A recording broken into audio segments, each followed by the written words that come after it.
Bonjour à toutes et à tous, on se retrouve pour un nouveau tutoriel sur le CMS français PrestaShop et aujourd'hui on va voir ensemble comment masquer une caractéristique spécifique sur la page produit. D'accord? Donc vous avez été quelques-uns à me l'avoir demandé pour plusieurs raisons, hein, soit parce que vous avez une gestion en interne qui vous oblige à masquer certaines caractéristiques ou parce que tout simplement vous n'avez pas besoin d'exposer certaines données à vos visiteurs. Voilà. Donc on va voir ça aujourd'hui.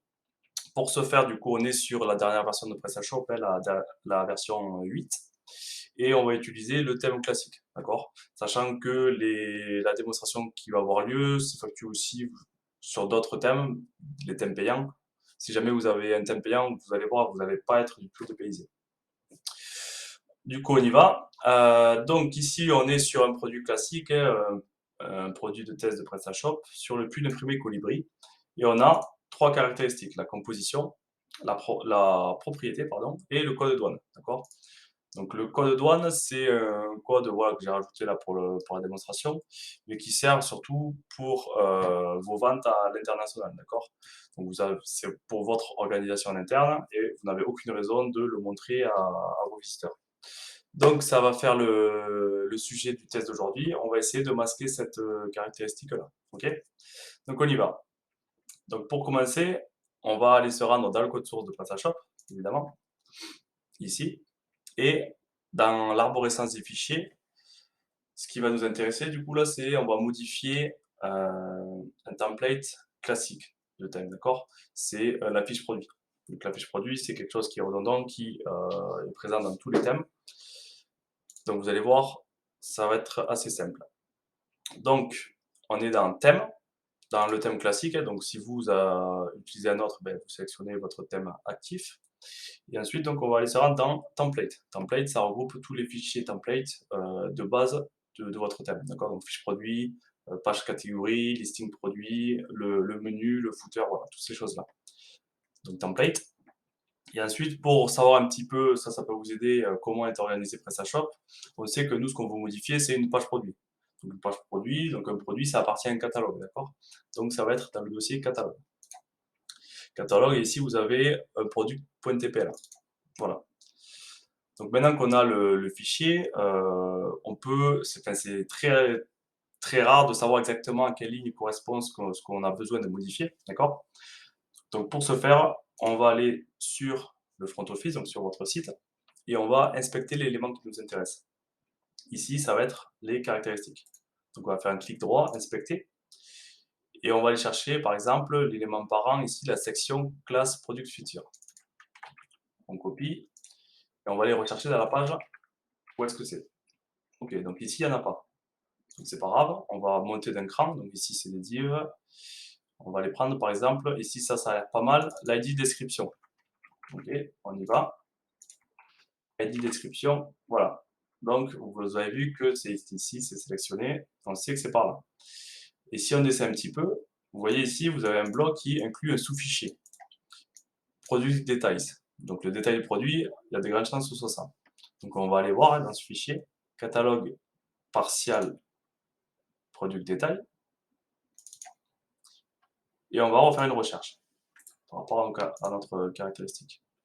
Hop. Ici, on a dit que c'était la classe product feature. Recherche product features, ok. Donc, c'est bien ici. Ok. Donc voilà, donc cette méthode-là d'inspecter l'élément et de rechercher ensuite dans le code, c'est vraiment basique. Si vous êtes développeur, si vous êtes en votre compte ou si jamais vous bidouillez un petit peu, vous êtes e-commerçant et que vous touchez un petit peu au code, vous allez faire ça quasiment 80% du temps quand vous avez besoin de modifier quelque chose de votre thème. Si jamais vous ne connaissez pas du tout PrestaShop et que vous ne saviez même pas que c'était dans le catalogue qu'il fallait aller, c'était pas grave, vous prenez Product Features ici et vous recherchez directement dans la globalité de votre thème. Hop. Et vous avez les éléments ici. Voilà. Donc c'est juste une petite astuce. Donc maintenant qu'on a le bloc qui nous intéresse, on va voir comment c'est construit. Donc on voit qu'ici, bon, c'est le titre hein, de l'élément, et qu'ensuite, on a une boucle, qui vient lire toutes les caractéristiques et qui les affiche dans ces données-là. D'accord. Donc on sait qu'on va avoir besoin d'intervenir ici. Alors, pour savoir exactement la caractéristique pardon, que vous modifiez, il faut aller récupérer son ID. Donc on va aller ici dans, je reviens à l'accueil du back-office. Donc dans le back-office, dans l'onglet, ça va être dans l'onglet catalogue, attributs et caractéristiques.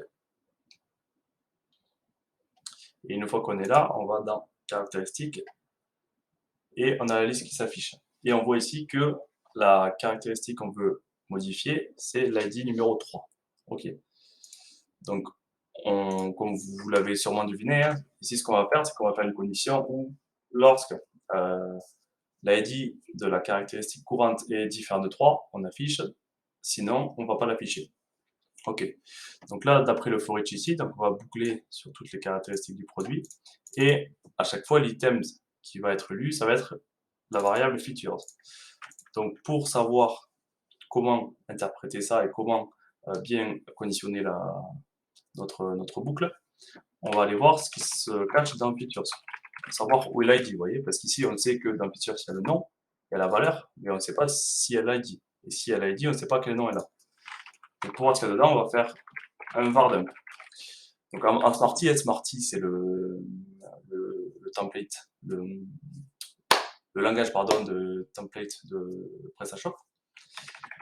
Il utilise à peu près les mêmes fonctions que PHP, d'accord? C'est juste un petit peu la nomenclature qui change. Ici, vous voyez, c'est un pipe suivi de la fonction que vous voulez utiliser. Donc voilà, ici, qu'est-ce qui se cache dans Features? On va aller voir ça de suite. On actualise. Bon, ici, je n'ai pas le cache activé, c'est pour ça que les pages ne sont pas instantanées. Si on revient dans le détail du produit, voilà. Donc on voit que dans chaque feature, on a le nom, la valeur qu'on a vue, et l'ID de la feature, ce qui nous intéresse. Donc c'est ça qu'il va falloir exploiter. Donc ici on y va, on va faire un if features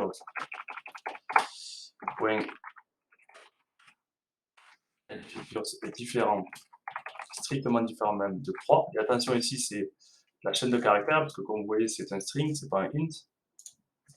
Donc on va le mettre entre crochets. Donc si c'est différent de 3, on affiche les données.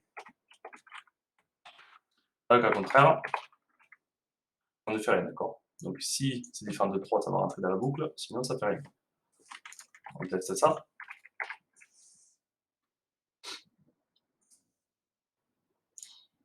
Et voilà. Vous voyez, la caractéristique a disparu. Donc voilà, vous aurez pu faire aussi comme ça, c'est après à vous de choisir la syntaxe que vous préférez. Ça marche exactement pareil. Donc voilà. Donc maintenant, vous savez comment masquer une caractéristique.